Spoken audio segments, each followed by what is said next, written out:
Hi guys, meron po kami dito lupa, bali nasa 10 kalabaw ang gustong maligo dito. Dati may tubig ito, bali ngayon wala na.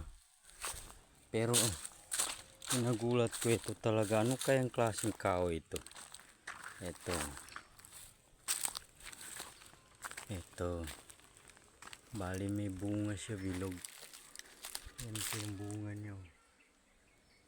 Ano kaya yan? Anong kahoy kaya ito? Ito yung dahon niya. Ito. Bali ito, nag-iisa lang po ito. Dito sa gitna, ayan. Lahat gilid ng paliguan ng kalabaw, yung tunaan. Yung yan. Bali ito, nag-iisang kahoy lang po ito. Ito po yung bunga niya.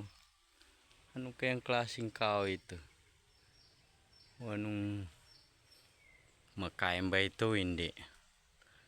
Ito po, nag-iisa siya. Yan po. Bali matanda na ito. Ay dati dito yung gustong ng kalabaw maligo. Ngayon wala na, tuyo na.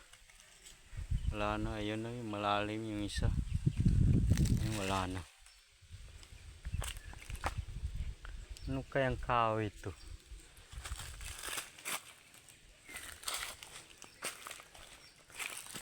Ito yung bunga niya, oh.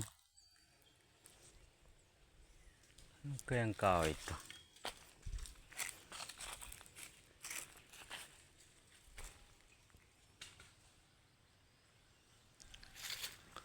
Ayan, oh. Marami siyang bunga ito.